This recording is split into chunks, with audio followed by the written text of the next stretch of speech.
La couleur naît de la lumière. Et la première des couleurs du Maroc, c'est l'ocre intense que le soleil du matin répand sur tous les paysages marocains.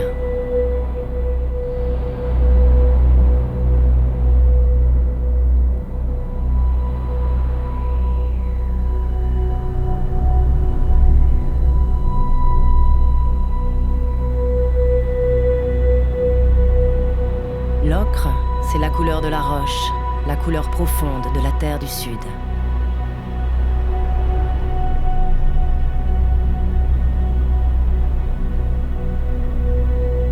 C'est l'ocre des calcaires au relief torturé, érodé par le temps. Ce sont les falaises et les puissants massifs qui forment le Haut Atlas et ses impressionnantes formations géologiques.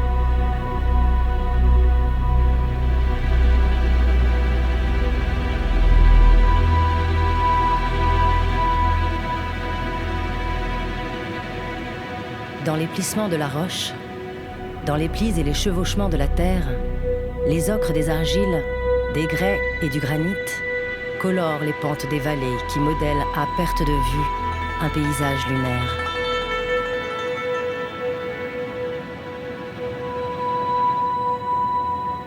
Il n'en a pas toujours été ainsi. Il faut s'imaginer quand le désert était une forêt et où plaines et plateaux ressemblaient aux grandes steppes africaines.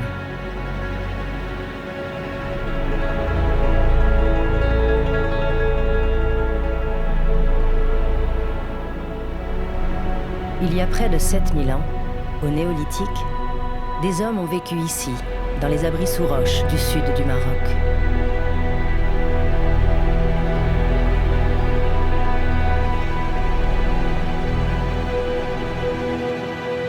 Un peuple de chasseurs-cueilleurs a dessiné à l'ocre rouge des centaines de dessins représentant des bovins, des antilopes, des félins, des rhinocéros, le témoignage d'une dernière faune tropicale.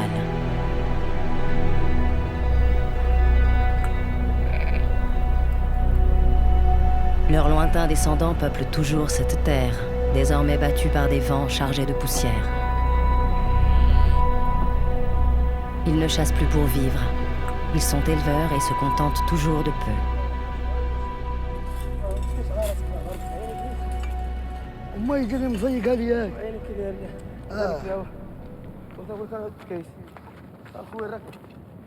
Dans ces espaces arides, des hommes chassent les serpents.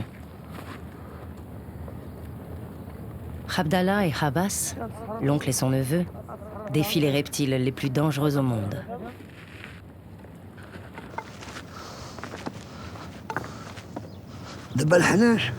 Les serpents, pour moi, c'est une grâce.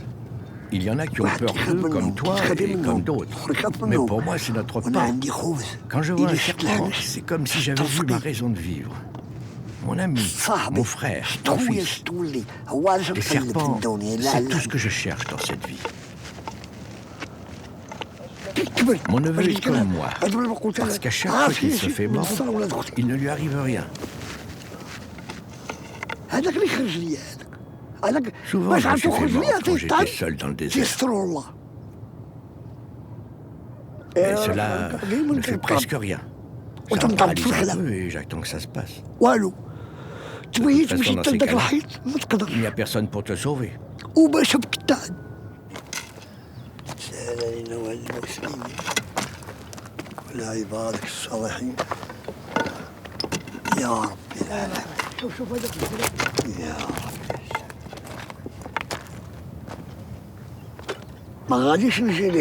Quand je vois de loin un serpent, je ne vais pas directement vers lui. Je regarde d'abord où est son trou et où il pourra se cacher.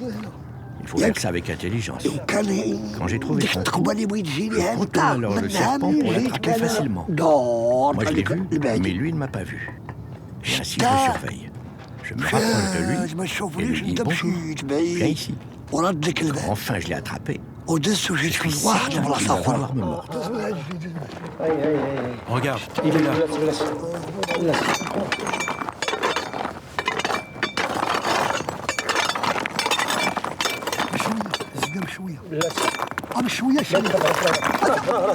وكنت قبل الحنش نقول لك الكلمه ملي ما قبلت الحنش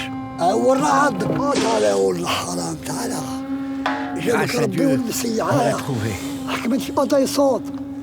Il est très beau. On l'a cherché longtemps dans la montagne.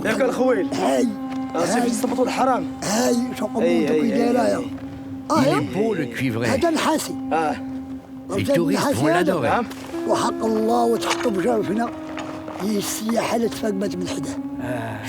Pas besoin de le travailler beaucoup.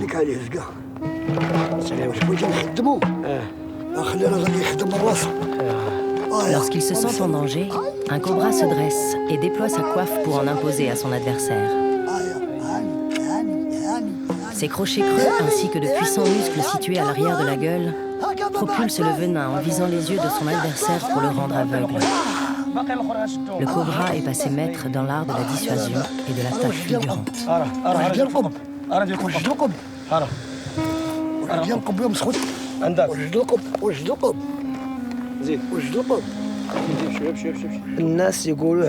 Ici, on nous appelle les Shurafa, les honorables.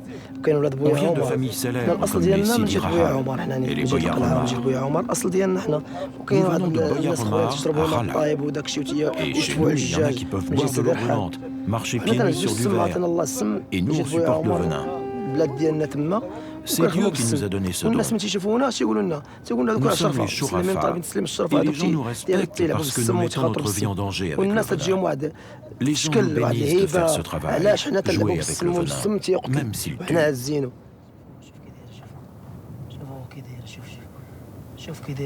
Dans le désert du Maroc vit aussi la dangereuse vipère à cornes. Sa couleur ocre imite les nuances du sable et de la terre dans lesquelles elle s'enfouit pendant les périodes chaudes. C'est l'un des serpents les plus rapides qui soit. Il frappe à la vitesse de l'éclair les proies qui passent à sa portée.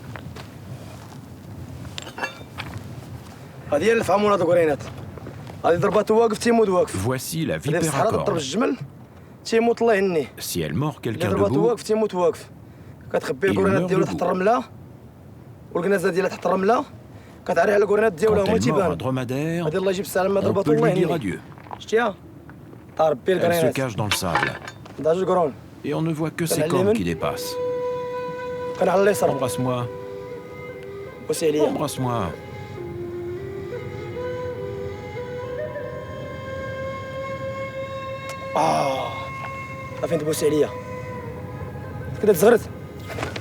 Abdallah et Abbas font partie de la confrérie mystique des Assawa, réputée au Maroc pour son habileté à apprivoiser les serpents venimeux. Mais parfois, à trop manipuler ces reptiles, certains d'entre eux y laissent la vie.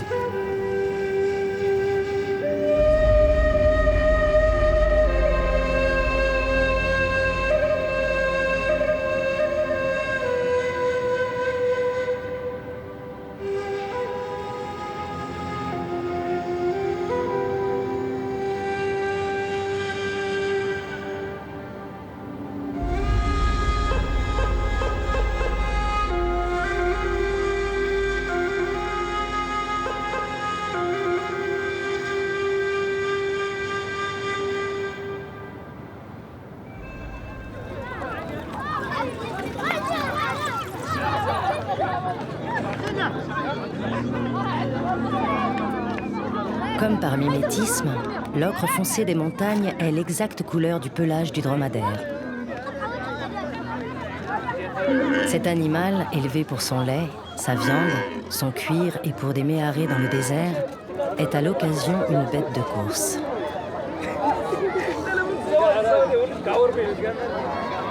Chaque année à Mamid, dans le sud-est du Maroc, se déroule une course d'une dizaine de dromadaires.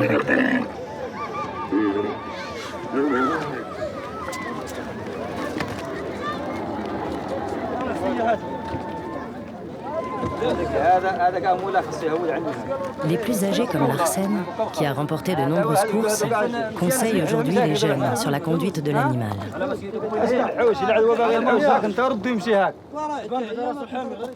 Il s'agit ici d'un jeu entre les familles, comme autrefois, lorsqu'elles devaient ramener les animaux au campement. Pour les jeunes qui ont une origine nomade, ils ont toujours cette envie de monter sur cet animal-là. Moi, maintenant, ça m'a fait plaisir. Quand je vois des enfants de 17 ans, 15 ans, qui montent la selle traditionnelle et qui arrivent à se tenir sur un dromadaire. Ah, si tu sais faire, c'est facile. Si tu sais faire, c'est facile. En fait, il faut que tu aies ton dromadaire, que c'est toi qui l'as dressé, que tu le connais très bien. Dans ce cas-là, c'est plus facile.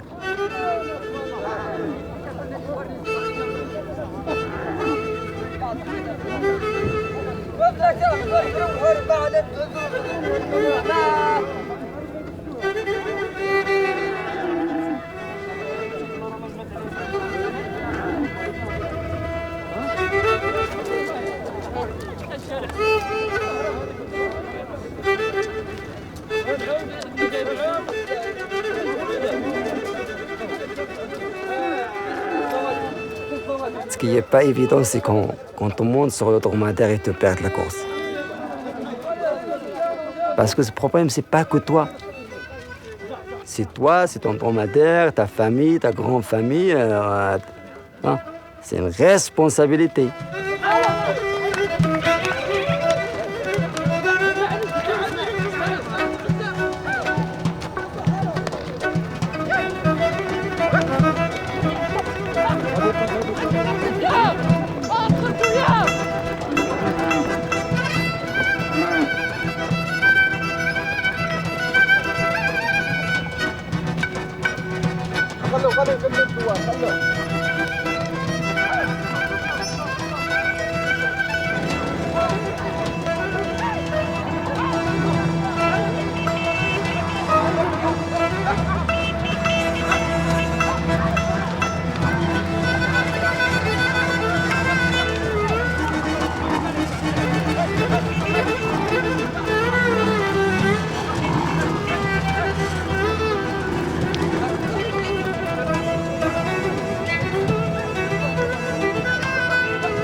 Le trophée de la course est symbolique. Le jeune gagnant se voit remettre une dizaine de bottes de paille pour nourrir son dromadaire. En fait, je ne savais pas qu'en venant ici avec mon dromadaire, j'allais rejoindre la ligne de départ. Tout ça, c'est du hasard. Mais en fin de compte, j'y participais. Au début de la course, j'étais derrière, puis il y a eu des dromadaires qui sont partis à gauche et à droite. Mais moi, j'avançais tout droit. Notre travail, c'est de faire des tours avec le dromadaire. Avant, il y avait des caravanes qui allaient jusqu'à Tombouctou, mais maintenant, avec la frontière, on ne peut pas aller loin. On fait des petits trajets pour garder la tradition de nos grands-parents, et surtout, on fait des tours avec les touristes.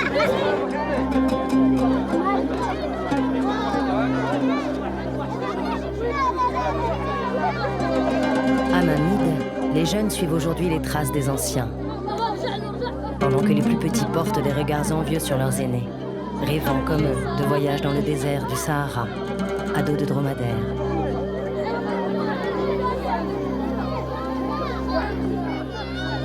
Ici, aux portes du désert, les jeunes s'enracinent dans leur culture et leurs histoires ancestrales.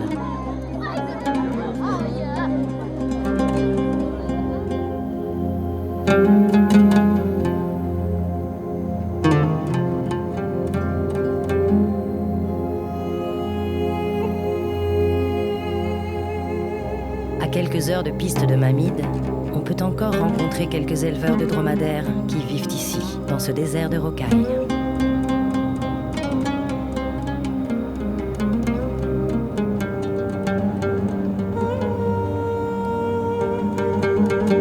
Aujourd'hui, ces derniers éleveurs regardent le monde changer, alors que le paradis nomade n'est toujours fait que de sable et de silence.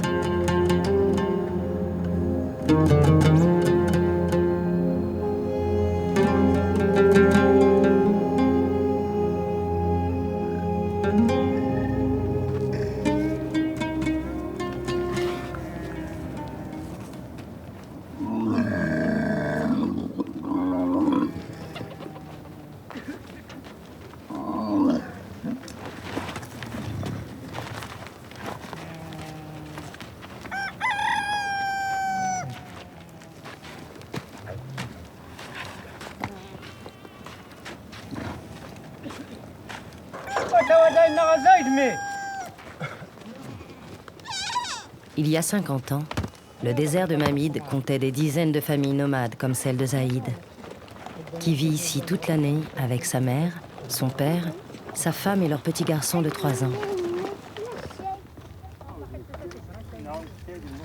Dans leur campement rudimentaire, la journée commence avec le rituel du thé, servi avec une extrême lenteur, comme pour mesurer le temps qui passe.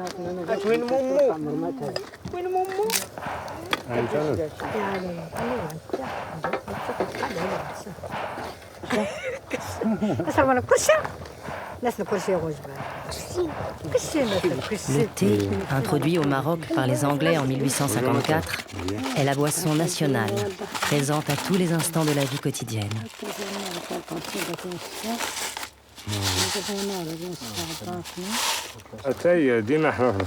Le thé, c'est notre petit déjeuner. Si je suis fatigué, je bois un thé. C'est important d'avoir toujours du thé avec nous. Et si vous voulez un bon thé, vous prenez une racine d'acacia. Je prépare le thé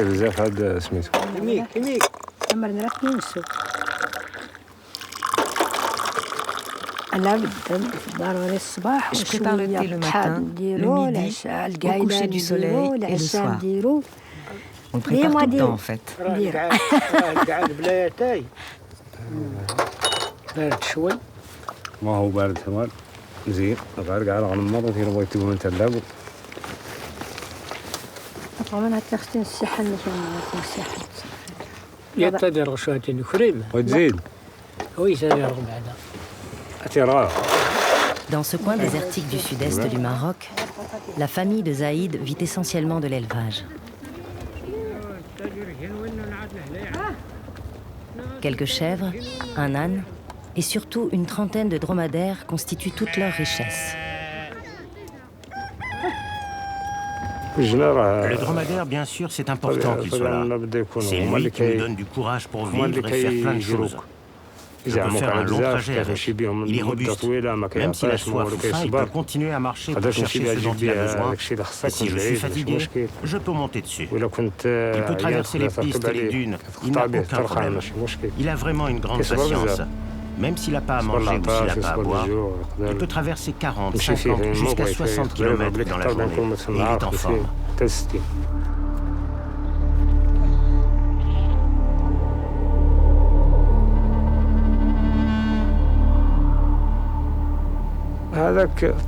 Ici, c'est toute notre vie, c'est celle du désert.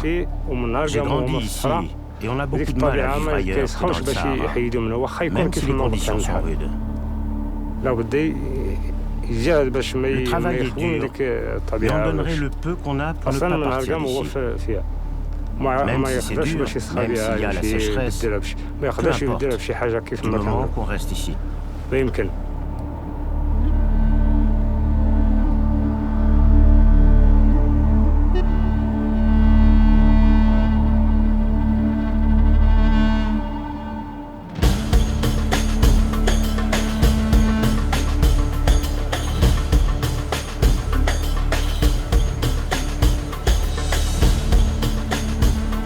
L'ocre, c'est la couleur d'un mur, d'une muraille, d'un rempart. C'est la couleur de toute une ville. Marrakech, la ville impériale et le cœur historique du Maroc.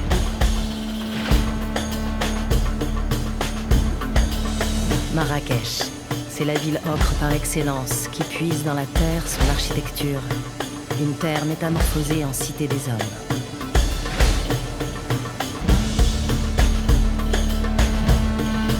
Témoins d'un passé agité, les remparts de terre, ces hauts murs d'enceinte, encerclent et protègent la ville impériale et sa folle Médina.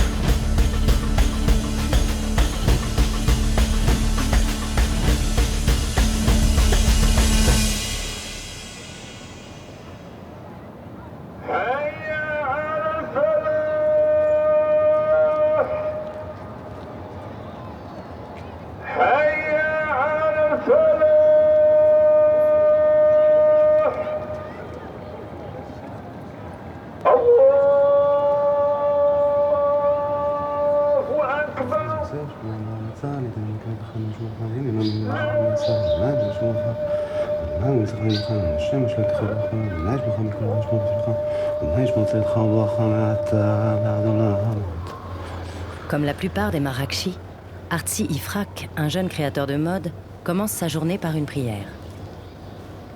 Parfois, je vis des moments très forts, parce qu'en faisant mes prières juives, j'entends au même moment l'appel à la prière du muezzin. Et je joue un jeu, tu vois, le jeu de celui qui priera le plus fort. Bien sûr, ce n'est pas pour la compétition. Vous savez, il se passe tant de choses ici. La religion a une place fondamentale. Donc je garde ma religion, ils gardent la leur, et on vit ensemble. C'est très fort. It's really strong.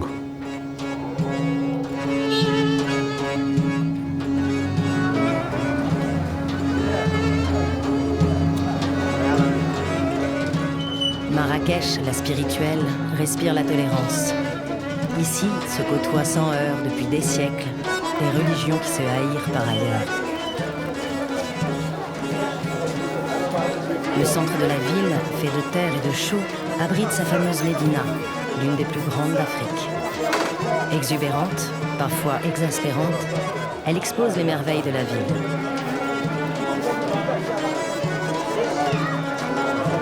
C'est dans ce dédale polychrome que bat le cœur véritable de Marrakech.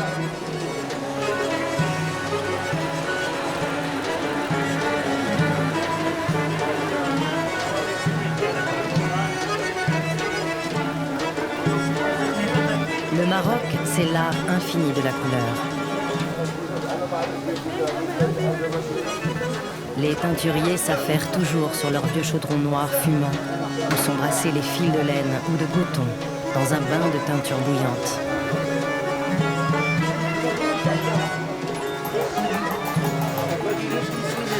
La richesse de Marrakech, c'est son artisanat.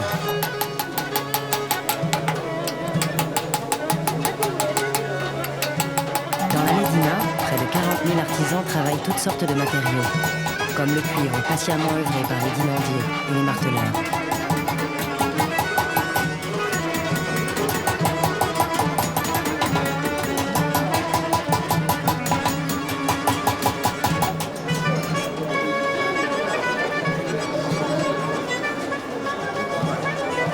Après sa prière du matin, Artsi arpente tous les jours les souks de la Médina de Marrakech. Ce jeune créateur de mode puise son inspiration à travers des objets, des matières, des tissus et des couleurs qu'il détourne pour créer des pièces uniques. Quand je viens dans la Médina, ce que je recherche, ce sont toujours des matières avec lesquelles je peux créer quelque chose de différent. Il y a tant de vieux magasins. C'est une rue très commerçante, mais à force de chercher, on trouve des choses intéressantes, qui sont moins recherchées au Maroc. Préserver l'artisanat au Maroc, c'est très difficile. Petit à petit, la situation a changé et tout est devenu très commercial. C'est à ces gens-là qu'il faut donner du travail, je pense. Et non à ceux qui font les babouches, les sacs, car tout est devenu très commercial.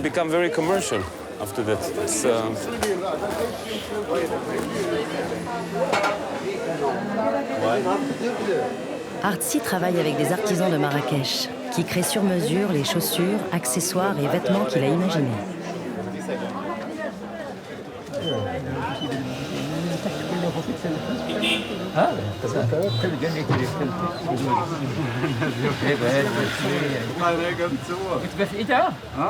Les couturiers qui réalisent les pièces du jeune styliste ont appris le métier dans des livres et des magazines des années 70.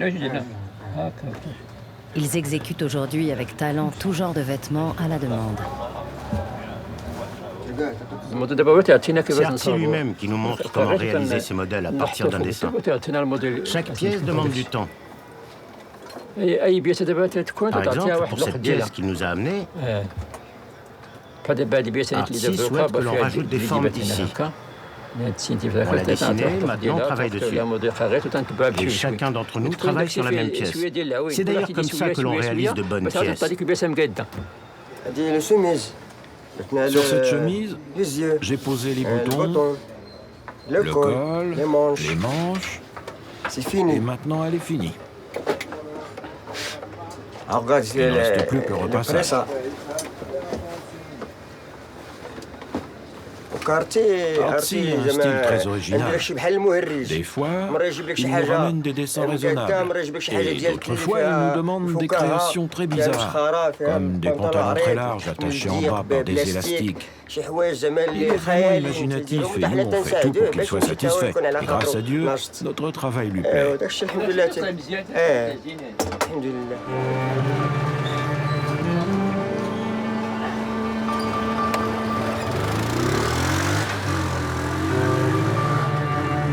Après avoir vécu en Israël, c'est dans le Mela, le quartier juif et la partie la plus ancienne de la Médina, qu'Artsy renoue avec ses origines.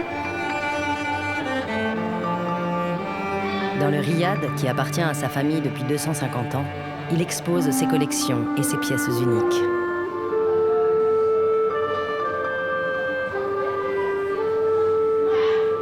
En transformant les tapis ou les couvre-lits de la maison en jupe ou en veste, Artsy s'érige en conteur excentrique de son histoire familiale qui imprègne encore ses murs. Je crée en ce moment une collection autour de mon père, autour de cette maison, cette ambiance, autour de toute l'histoire du Maroc. D'où nous venons, où nous allons, qu'est-ce que l'avenir nous réserve? Comment préserver toutes ces choses autour de nous et leur donner vie différente?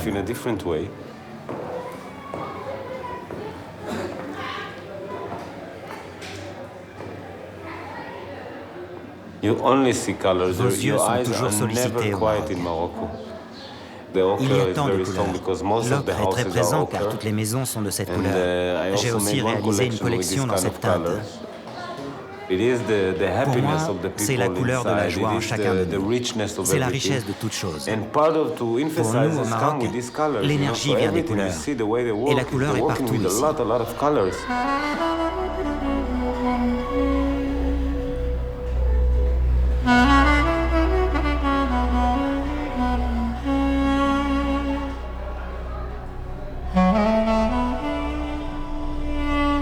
Au pays de la couleur, ce jeune créateur est le magicien d'une vaste palette polychrome qui mélange les genres et les cultures.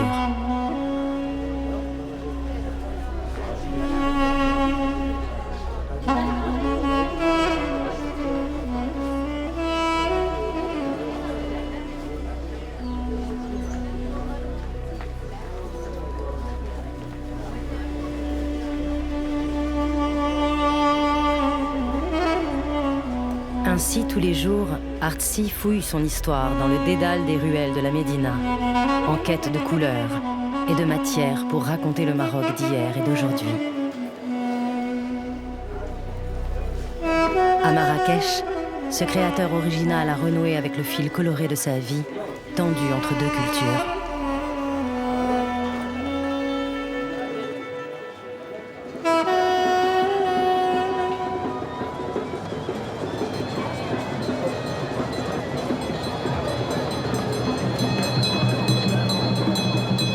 Le charme de la ville ocre, c'est aussi la fameuse place Jemaa el-Fna et son agitation permanente.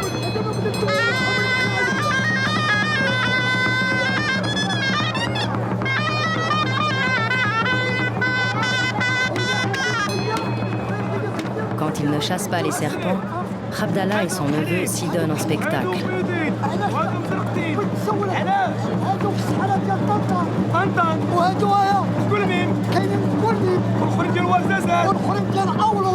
Ils montrent les cobras, vipères et couleuvres qu'ils ont trouvés dans les ramadas et gagnent ainsi leur vie.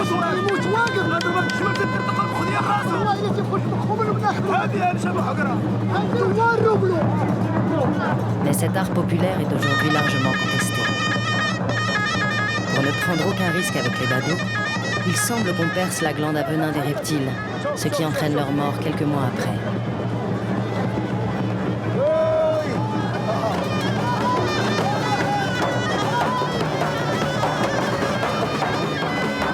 Il n'en reste pas moins que les charmeurs de serpents sont l'attraction phare de la place Jemaa el-Fna.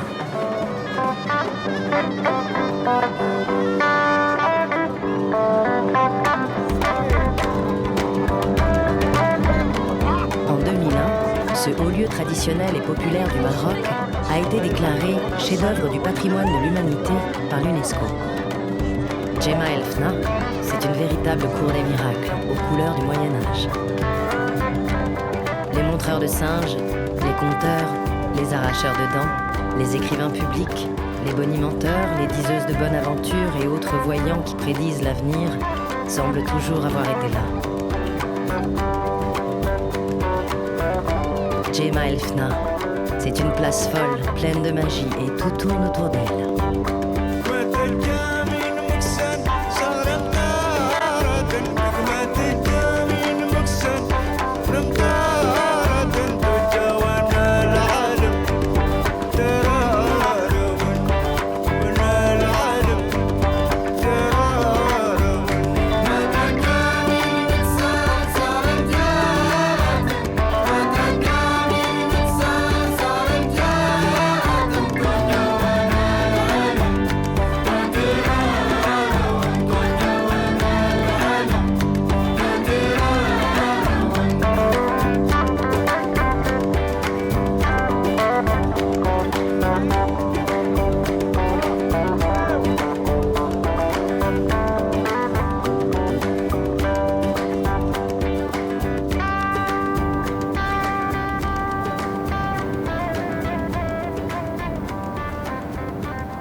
De la terre ocre est née une architecture rudimentaire d'une étonnante beauté qui parsème l'Atlas et ses versants de Casbah, de Ksar, de murailles et de maisons basses empisées.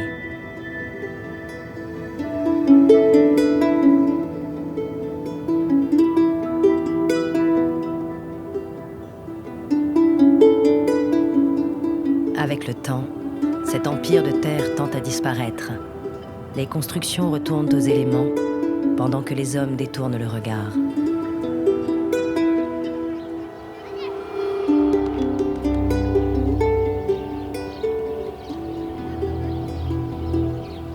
Dans la province de Tata, le douar Agadir Ouzrou, un village fortifié du XVIe siècle, a été sauvé de la destruction.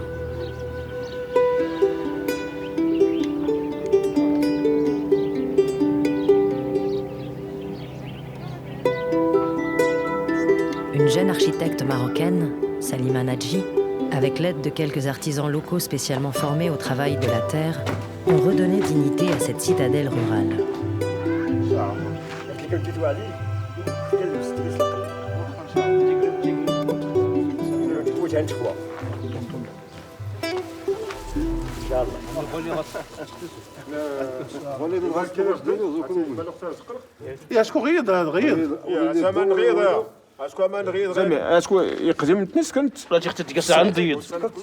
Ali, Mbarek, Bilal, Mohamed et Hamid sont les 5 artisans qui ont œuvré à la restauration du village. Ils ont appris à troquer le ciment et les parpaings pour de la chaux, de la terre et de la brique, les matériaux simples utilisés depuis des siècles et qui ont fait la qualité et la richesse de cette architecture rurale.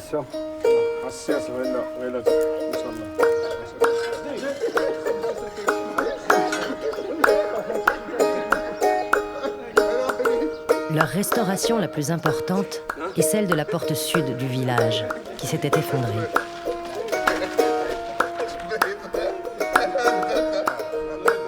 Cette porte, jadis le seul moyen d'accès pour pénétrer dans le village, a toujours été un lieu communautaire où se réunissaient les hommes en quête de palabres. Aujourd'hui, elle est redevenue la place publique où se prennent toutes les décisions importantes.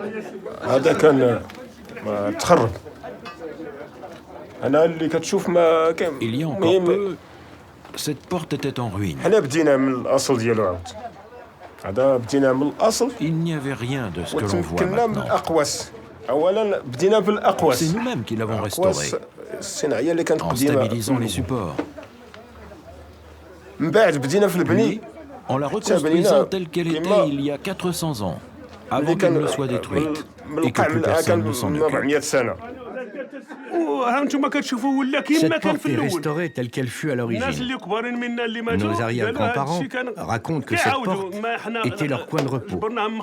Et elle est toujours importante pour nous. Elle est comme notre parlement où se déroulent les réunions avec le chef du village. Même si nous avons par ailleurs une salle de réunion, c'est ici que l'on discute de tous les problèmes du village. Les principes anciens sont restés. Les femmes et les enfants doivent franchir la muraille par un passage opposé qui leur est spécialement réservé.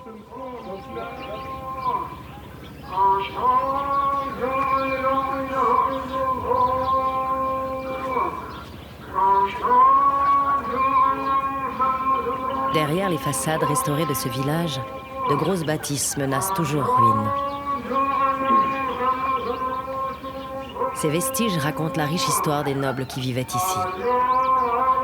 Ils ont laissé derrière eux ce témoignage architectural d'une très grande valeur.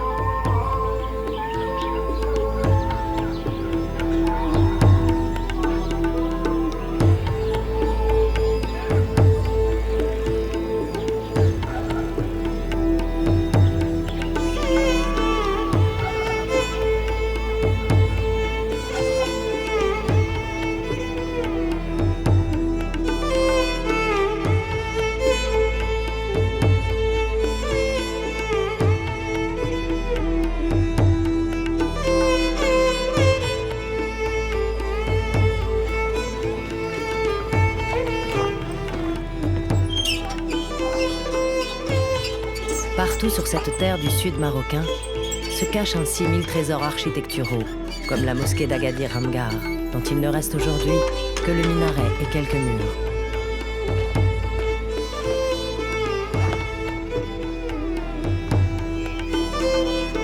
Cette architecture du Moyen-Âge marocain résiste tant bien que mal depuis plus de 9 siècles à la pluie, au vent, au soleil et aux hommes. La terre ocre est le matériau d'excellence de ces régions aux grandes variations climatiques.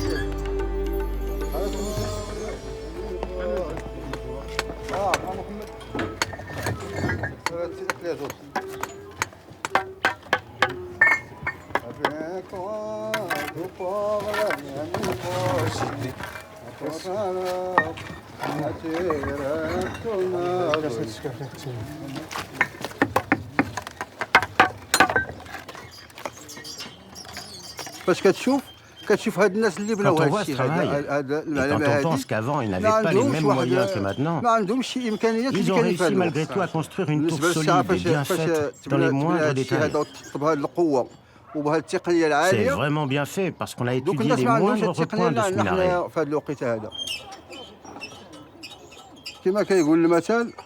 Comme dit le proverbe, ces monuments anciens nous représentent.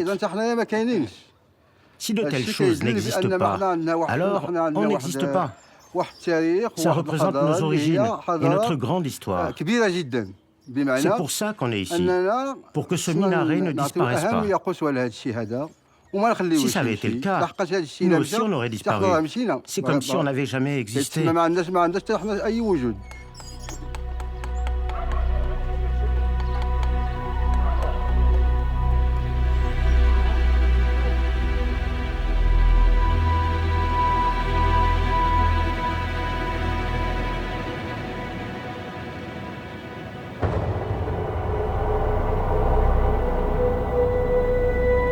Tout au bout de la route, au pied de l'anti-Atlas, des falaises ocres pour le terme d'un voyage.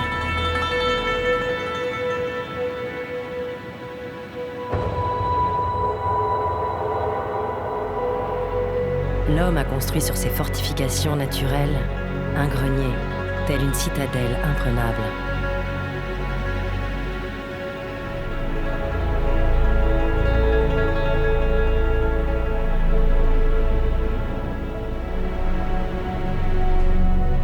Depuis plus de 12 siècles, le vieux grenier communautaire d'Amtoudi, avec ses tours de guet, veille sur son piton rocheux.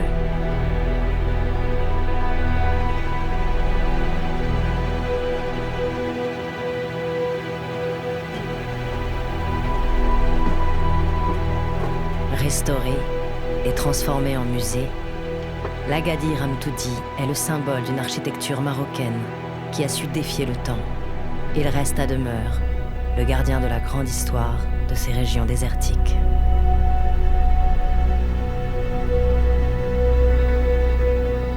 C'est l'ocre comme couleur éternelle.